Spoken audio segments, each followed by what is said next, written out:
Selamat siang semuanya, terima kasih sudah bergabung di acara pada siang hari ini, di webinar pada tanggal 20 Juli 2022. Kali ini kita akan membawakan tema, bagaimana cara memilih karyawan yang tepat untuk bisnis Anda. Dan kali ini kita juga akan dipandu oleh,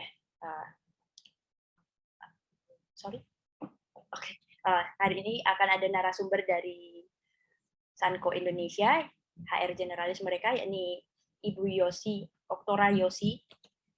Selamat siang Ibu Yosi. Oke. Halo, selamat siang Kak Nabila, Halo. tim Clockster dan juga rekan-rekan sekalian. Ya. Terima kasih sudah bersedia untuk menjadi narasumber kami. Dan untuk siang hari ini, Ibu Yosi akan menjelaskan kepada kita semua bagaimana cara memilih karyawan yang tepat, karena hal ini akan sangat berpengaruh dan penting bagi kelanjutan bisnis nantinya, karena tentu saja kita tidak ada yang suka jika terjadi permasalahan di antara para karyawan. Begitu ya, Bu ya? Betul, Kak Nabila. Baik, untuk mempersingkat waktu, boleh kita mulai saja materinya, Ibu Yosi? Baik, terima kasih ya. Saya izin ya menggunakan sesi siang hari ini ya Kak Nabila. Ya, silakan. Baik, pertama-tama terima kasih rekan-rekan sekalian yang sudah meluangkan waktunya pada siang hari ini. Sudah jam berapa ini? Jam 2 ya, setelah makan siang biasanya kenyang dan ngantuk. Semoga teman-teman tetap semangat ya. Baik, perkenalkan nama saya betul Oktora Yosi, saya HR generalis dari Sanko Indonesia. Dan Sanko Indonesia ini perusahaan yang bergerak di bidang trading mesin atau distributor produk mesin lokal maupun mesin asing begitu ya. Dan kami produk utamanya adalah mesin pengolah makanan, mesin farmasi, dan juga mesin pengemasan. Lebih kurang seperti itu. Dan pada siang hari ini, saya diberikan kesempatan oleh Clockster untuk membagi pengalaman saya sebagai HR dalam hal merekrut, menyeleksi, atau mencari kandidat untuk dijadikan karyawan dalam sebuah bisnis. Dan tentu saja itu disesuaikan pada kebutuhan masing-masing bisnis ya, begitu. Dan dari pengalaman tersebut, tentu saja terkait dengan garis besar materi yang akan kita bahas pada webinar siang hari ini, yaitu mengenai bagaimana cara memilih karyawan yang tepat untuk sebuah bisnis. Gitu. Namun sebelum kita akan bahas bersama mengenai materi tersebut, tentunya bagi seorang HR, utamanya untuk pelaku bisnis atau praktisi bisnis begitu ya, menyadari betul bahwa setiap perusahaan memang membutuhkan karyawan untuk bisa beroperasi. Jadi tanpa karyawan sangat sulit dibayangkan sebuah usaha itu bisa berjalan. Bagaimana bisa? Seharusnya kan memang pelaku bisnis, pemberi lapangan pekerjaan dan juga tenaga kerja itu harusnya bersinergi untuk melakukan agar perusahaan itu tetap berjalan, untuk tetap berkembang maupun bertahan, terlebih utamanya di masa pandemi seperti ini, di mana semua bisnis itu dilalap habis ya. Jadi memang butuh banget peranan penting bagi pelaku bisnis maupun tenaga kerja untuk saling bersinergi. Untuk itu, karyawan yang tepat memang merupakan suatu komponen terpenting dalam dunia bisnis. Apabila kita sampai salah memilih karyawan, hal yang akan terjadi itu pasti mereka tidak bisa melakukan pekerjaan dengan baik dan benar. Dan hal itu utamanya untuk bisnis kecil hal itu akan berdampak cukup besar karena biasanya untuk skup bisnis kecil itu secara modal maupun sumber daya manusia itu masih terbatas, entah kuantitasnya maupun kualitasnya. Dengan demikian, pemilihan karyawan yang tepat merupakan keharusan untuk seluruh bisnis yang dijalani, baik itu untuk bisnis skala besar maupun skala kecil. Dan di siang hari ini kita akan lebih banyak membahas mengenai bisnis kecil ya. Mengapa jika kita memilih karyawan yang tidak tepat itu bisa langsung berdampak begitu besar untuk bisnis kecil. Nah, kita nanti akan cari tahu satu persatu. Baik, begitu ya. Itu baru pembukaan ya. Kita lanjut. Saya izin ya share screen ya. Oke, sebelumnya saya mau menyampaikan bahwa untuk para peserta, mohon untuk memperhatikan dengan baik, karena seperti janji kita kemarin, kita akan ada giveaway untuk semuanya, dan giveaway ini akan diberikan kepada peserta yang paling banyak, paling aktif dan paling banyak memberikan pertanyaan, begitu ya. Oke, baik, Kak Yosi, silahkan lanjut. Baik, terima kasih Kak Nabila. Berbicara mengenai cara atau metode pemilihan karyawan memang tidak lepas dari sebuah sistem, dan sistem itu memang tidak bisa dipungkiri bahwa sebuah sistem itu harus kita jalani ya, mau itu dalam perusahaan maupun non perusahaan, dan untuk memilih karyawan yang tepat itu tidak bisa dilepaskan dari yang namanya proses rekrutmen maupun seleksi. Dan nanti kita juga akan bahas apakah ada perbedaan antara rekrutmen dengan juga seleksi. Nah, itu nanti apakah sama ataukah beda, kita nanti ada baiknya untuk membahas satu persatu ya, begitu. Saya mungkin bicaranya terlalu cepat ya, tapi kalau misalkan teman-teman memahami, akan saya lanjutkan, tapi kalau untuk diminta saya mengulang, silahkan ya, diinfokan ya. Saya tipe orang yang kalau ngomong lumayan cepat gitu. Baik, selanjutnya adalah, nah, di sini memang saya menuliskannya seleksi karyawan, harusnya memang proses atau tahap awal ketika kita mau melakukan pencarian karyawan itu utamanya adalah dari proses rekrutmen terlebih dahulu, tapi tidak ada salahnya kita bahas seleksi karyawan ya. Seleksi karyawan betul, metode yang dilakukan oleh perusahaan untuk merekrut kandidat karyawan terbaik. Dan seleksi itu merupakan rangkaian proses manajemen sumber daya manusia. Biasanya memang HR itu ditugaskan ya.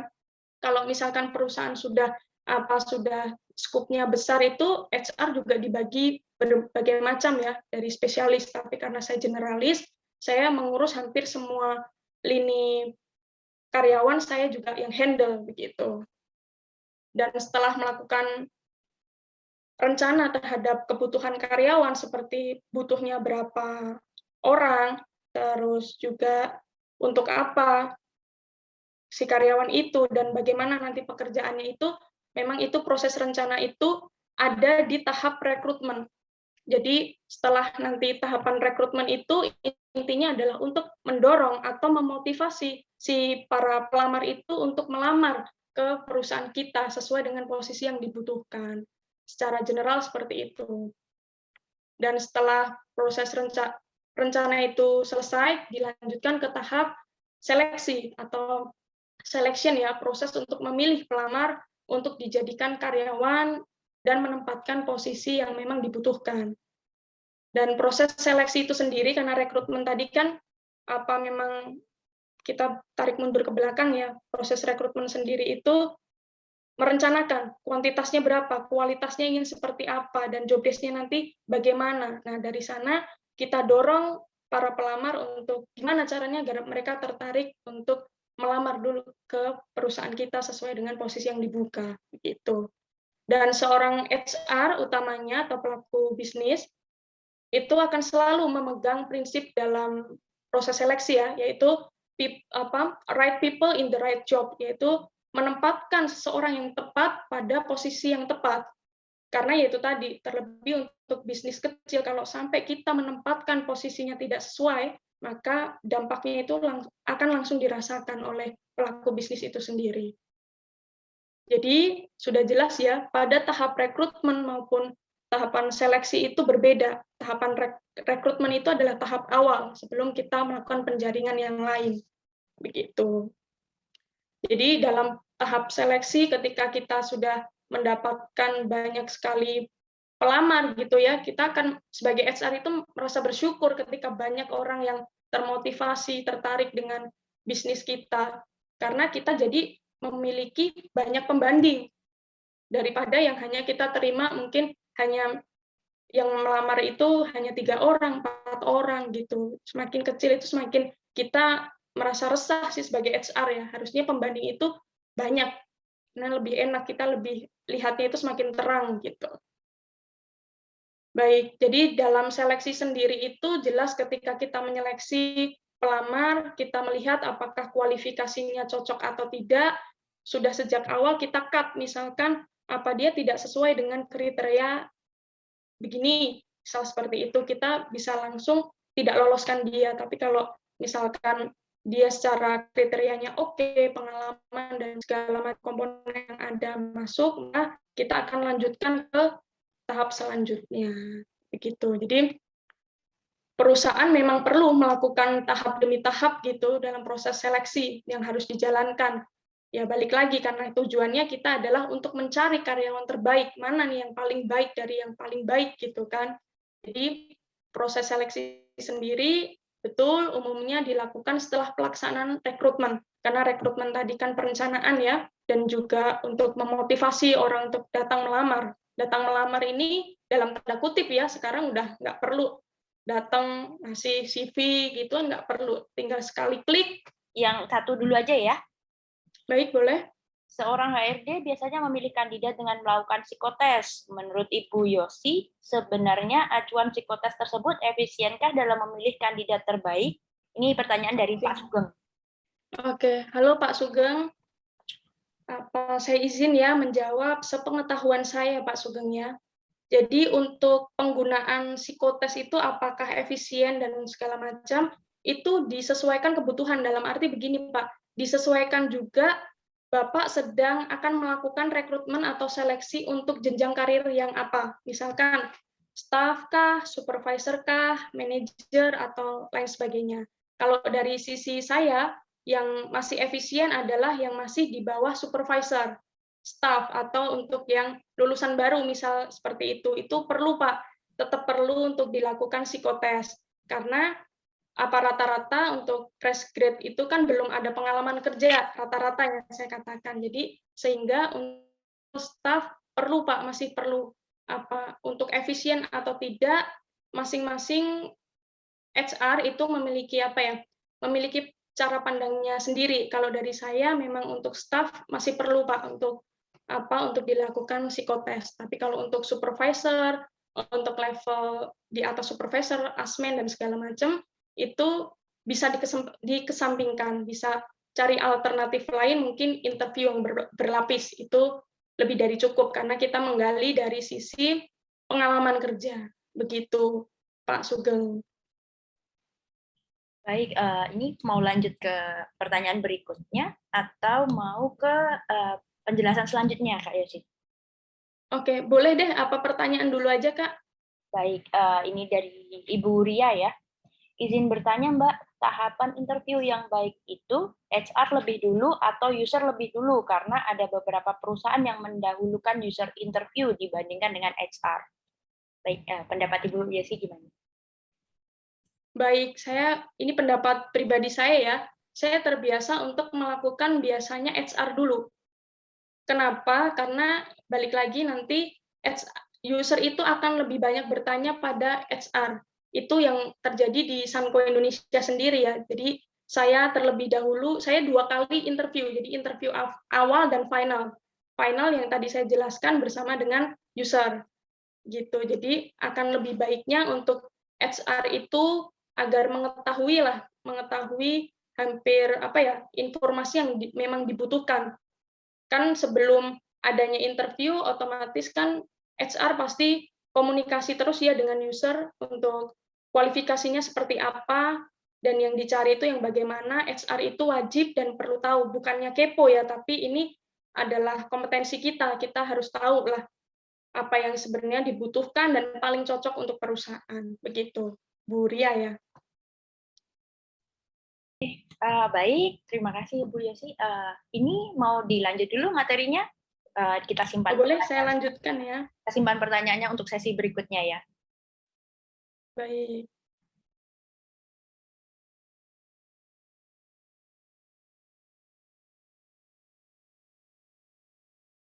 Oke, baik, saya lanjutkan ya. Tadi nggak ada yang mau jawab nih pertanyaan saya. Ayo dong, saya dibantu nih. Ada nggak? Ya sudah deh, kalau nggak mau, nggak apa-apa. Saya lanjut ya. Nah, lantas apa saja yang harus diperhatikan dalam memilih karyawan agar mendapat orang atau figur atau talent yang tepat begitu ya. Kalau saya di Sanko Indonesia sendiri menyebutnya caranya ini adalah 5 CS-nya KIMS. Jadi 5 CS-nya KIMS itu ketika kita mau mendapatkan karyawan yang tepat, balik lagi kita butuh sebuah sistem dan prosesnya tahap demi tahap ya. Nggak bisa semuanya itu instan. Jadi memang harus sabar. Jadi HR itu memang harus sabar ya. Mohon maaf, boleh diulang share screen-nya? Karena dari kita belum tampil, belum melihat. Oh, oke, sebentar.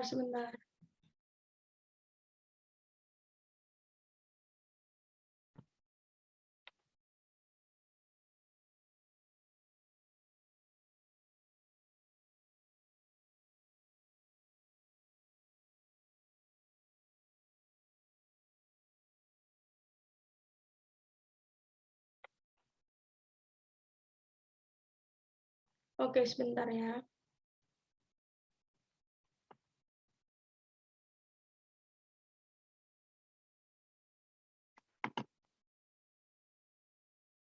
Sudah? Kak Nabila?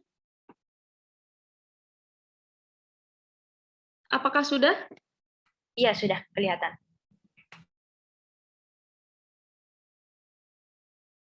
Oke, saya ulang ya.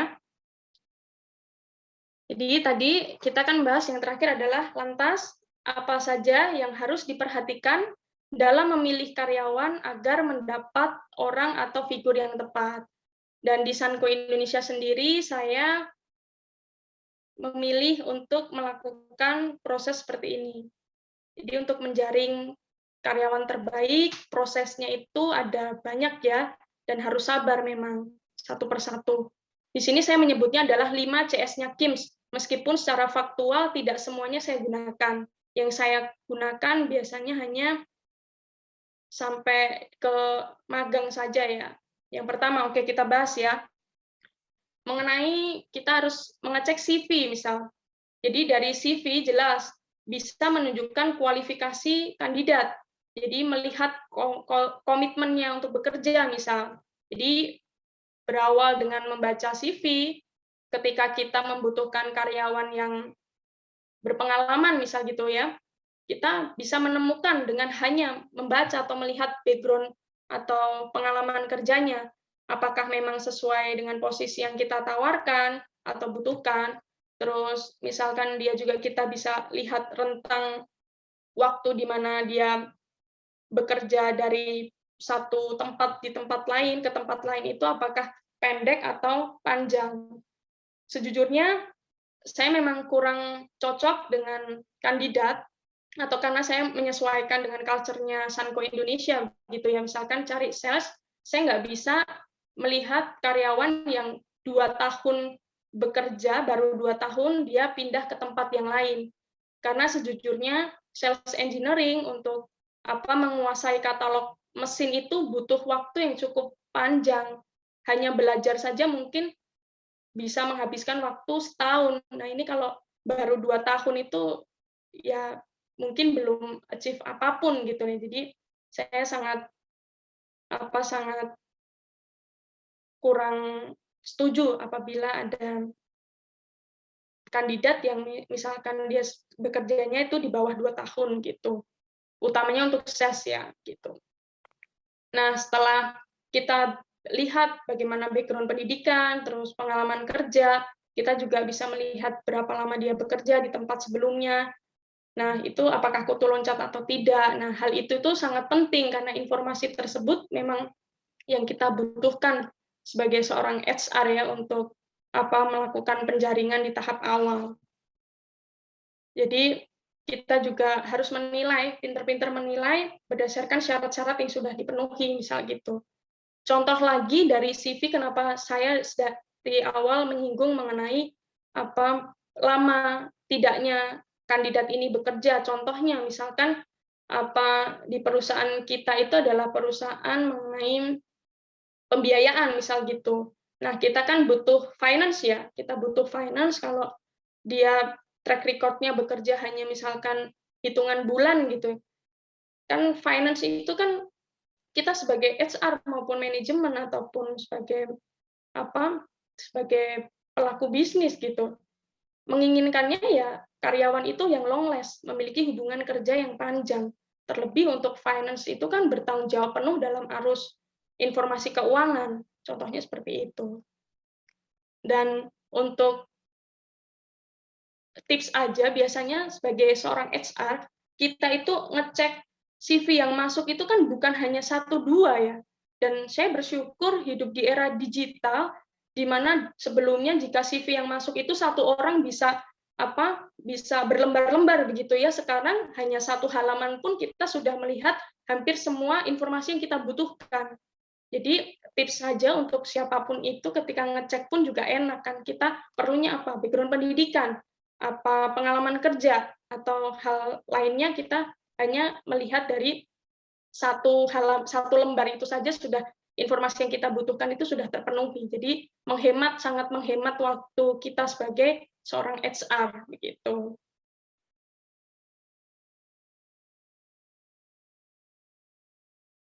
Terus yang kedua adalah kita juga bisa menjaring kandidat atau yang akan kita jadikan sebagai karyawan itu dari soft skill-nya, yaitu memilih orang yang mau belajar hal baru. Terlebih era digital ini luar biasa ya, yang dibutuhkan adalah orang-orang yang punya improvement, yang kreatif, ya, yang berinovasi. Jadi enggak yang kerja semacam seperti robot ya, yang taunya hanya itu-itu saja atau rutin segala macam. Kita harus ngikutin perkembangan zaman, itu sudah harga mati ya di tahun 2022 ini. Terlebih kalau nggak salah Jepang juga sudah mengeluarkan mengenai industri society ya 5.0 ya.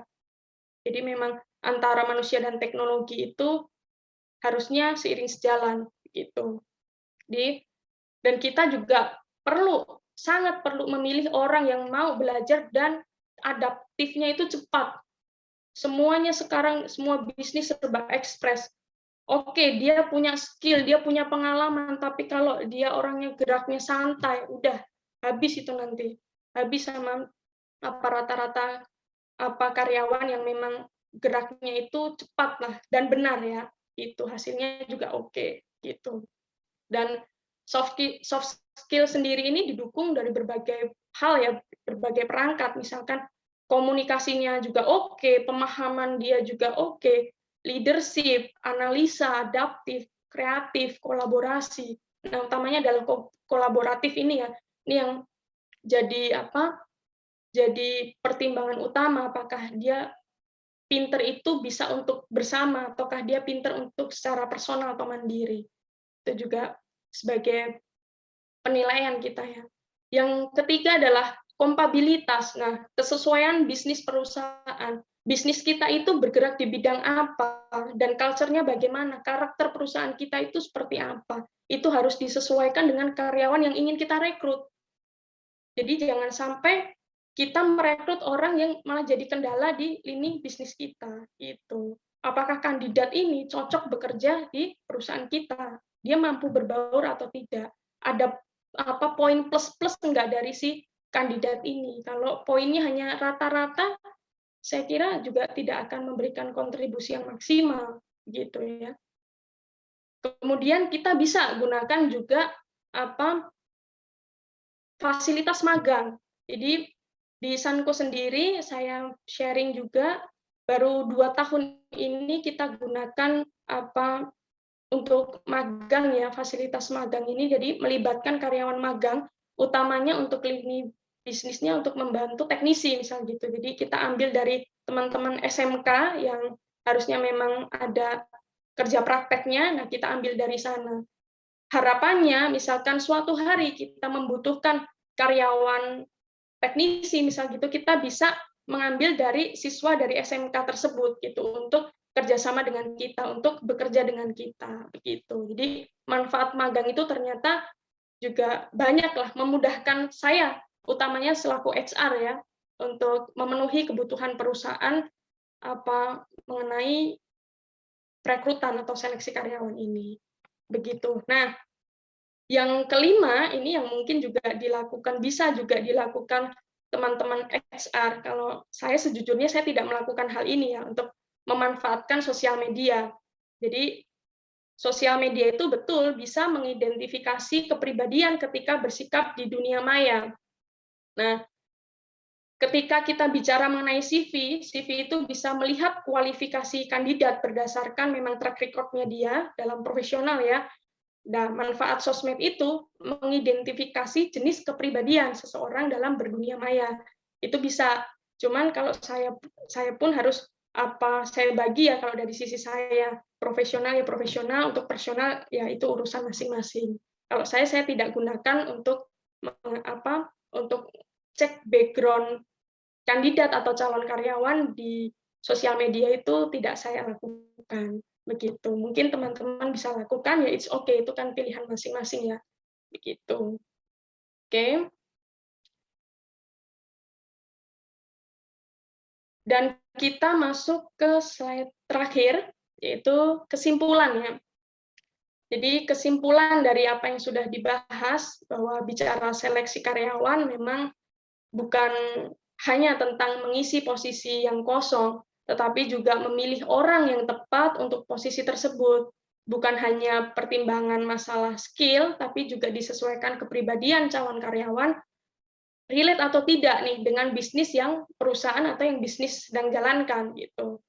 Terutama bagi pelaku bisnis kecil yang belum mampu membayar banyak pegawai, karyawan yang dipilih memang harus benar-benar mampu melakukan fungsinya.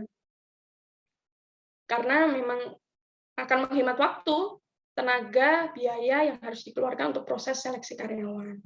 Jadi seleksi karyawan untuk perusahaan kecil merupakan hal yang sangat mungkin dilakukan, namun memang bukan hal yang mudah karena prosesnya begitu banyak ya tadi ya.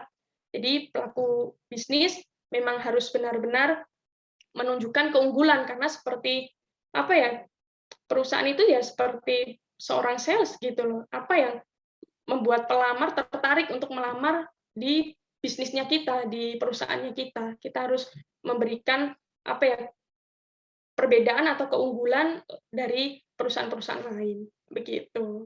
Oke, itu saja materi yang kita bahas pada siang hari ini. Untuk sesi selanjutnya, saya kembalikan pada Kak Nabila dan tim ya. Terima kasih. Terima kasih Kak Yosi atas paparannya.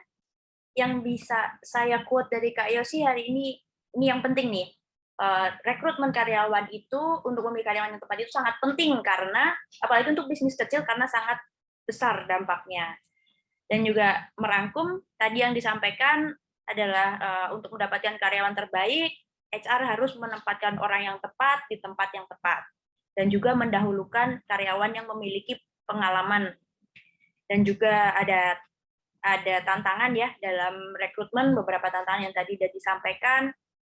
Dan selain itu juga ada beberapa hal yang harus diperhatikan dalam rekrutmen, yaitu melihat CV mereka, melihat soft skill-nya kandidat, kompatibilitas dengan tempat kerja, memanfaatkan anak magang, dan juga pilihan untuk melakukan seleksi berdasarkan behavior di sosial media. Dan juga yang paling penting ada menurut KS adalah jangan pilih kandidat yang suka pindah-pindah ya, biar kita melihat orang yang setia gitu.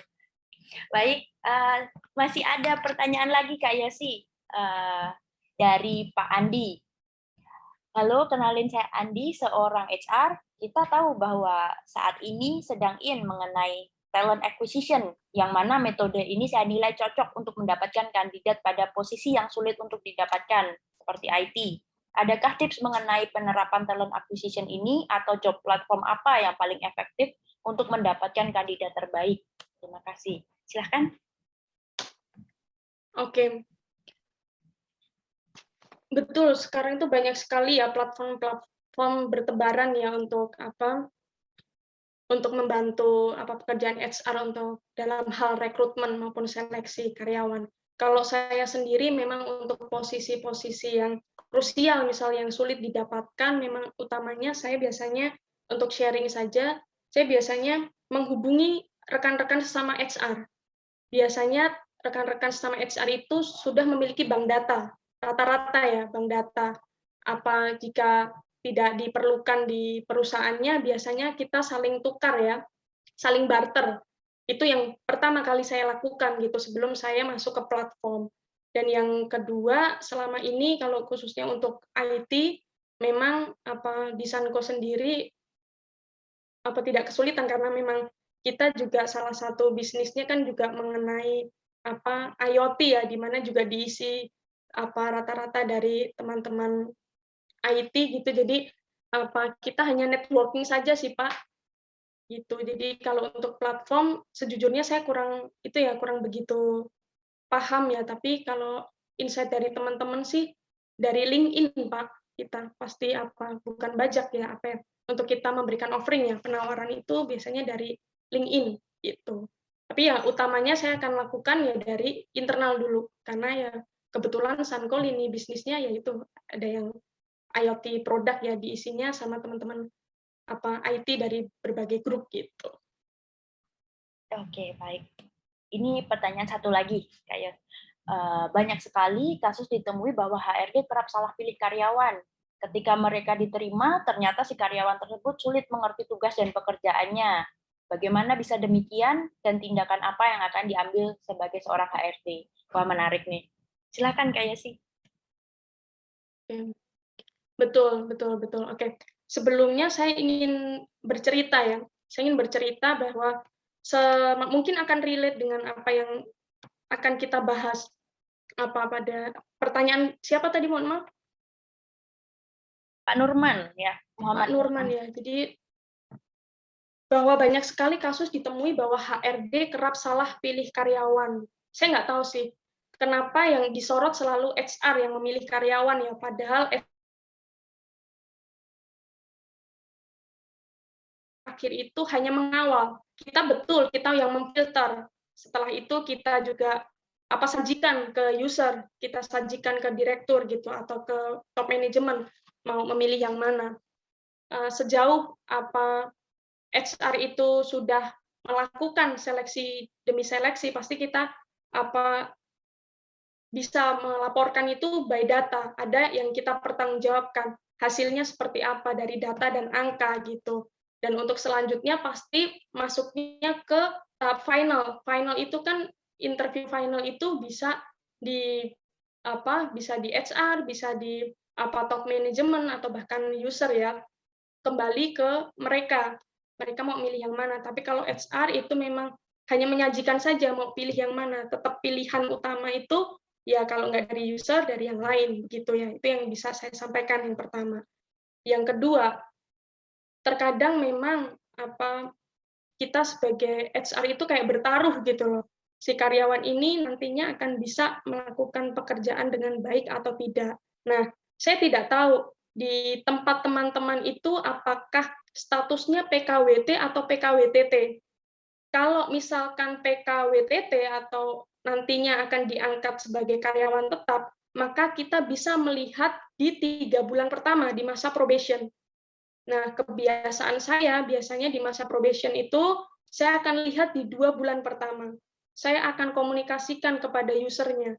Mau user-nya bisa diajak ngomong atau tidak, yang penting dari sisi HR aktif menanyakan bagaimana si karyawan ini dalam 1 bulan masa kerjanya. Misalkan kurang bisa dilihat, kita akan lihat lagi di 1 bulannya lagi. Pokoknya sebelum dia diangkat atau probation-nya selesai, kita harus tahu apakah ini karyawan nanti akan berlanjut atau tidak dari kinerjanya. Begitu, kalau itu misalkan PKWTT ya. Jadi kita memang harus lihatnya dari sisi waktu. Kita bergelut semuanya dengan waktu. Kita udah nggak bisa nih. Tapi harus disampaikan. Yang penting kan komunikasi dan pemahaman yang seperti yang saya sampaikan sebelumnya, bahwa misalkan dalam 2 bulan dia bekerja tapi belum ada hasil yang memuaskan sesuai ekspektasi perusahaan, biasanya saya akan panggil sesuai dengan persetujuan dari user. Saya akan sampaikan apa kekurangannya dia dalam bekerja atau segala macam, dan saya akan sampaikan apabila di bulan ketiga sebelum masa probation habis belum ada peningkatan atau belum ada perubahan sama sekali, kita biasanya akan selesaikan kontraknya, kita tidak akan lanjutkan. Begitu. Tapi kalau untuk yang PKWT, memang PKWT itu kan harus biasanya sih 2-1-2 ya 2 tahun pertama dulu, terus 1 tahun, terus dijeda setelahnya baru 2 tahun lagi, misal seperti itu, kita bisa lihat atau kita bisa sepakati sejak awal. Pokoknya kalau dari sisi saya yang bisa saya share adalah pertama kali bertemu dengan kandidat kita harus sampaikan pahitnya dulu. Pahitnya dulu. Kalau kita hanya bisa kasih janji-janji manis, semua orang bisa. Tapi nggak semua orang bisa menyampaikan apa yang pahit bekerja di perusahaan ini, kurangnya apa. Begitu. Saya terbiasa untuk menyampaikan pahitnya. Contohnya adalah ketika meskipun itu PKWT, ya memang ini menyalahi aturan ya, tapi saya terbiasa untuk menyampaikan bahwa di 2 bulan pertama, kalau tidak perform, kita akan sampaikan, kita akan panggil untuk kita kasih tahu kekurangannya apa dan segala macam. Kalau di bulan ketiga tidak perform lagi, maka disudahi. Demikian. Jadi memang cukup kalau dibilang kok kejam ya, ya memang seperti itu. Tapi kan kita sudah biasanya saya akan menyampaikan itu masih dalam tahap interview awal. Kita akan sampaikan seperti itu. Jadi ketika dia sudah masuk, biar juga nggak kaget. Kenapa kok saya sering dipanggil HR misalnya gitu. Itu aja Pak yang bisa saya bagi. Oke, baik, terima kasih Kak Yosi. Itu pertanyaan terakhir dari yang akan kita bahas pada siang hari ini. Dan sebelum saya umumkan giveaway, saya umumkan untuk semua peserta bahwa dari Clockster kami masih memiliki promo gratis untuk 30 karyawan pertama. Jadi untuk membantu Bapak Ibu sekalian dalam mengelola karyawan, silahkan coba untuk registrasi karena kita masih punya promo gratis maksimal 30 karyawan. Cara registrasinya mudah, langsung ke clockster.com, ke website kami aja, clockster.com, atau bisa juga kalau kurang jelas atau apa, bisa ke Instagram kami, clockster_id, atau ke Facebook, Clockster, hanya Clockster ya, kalau yang Facebook. Baik, dan untuk selanjutnya saya akan umumkan untuk penerima giveaway pada siang hari ini.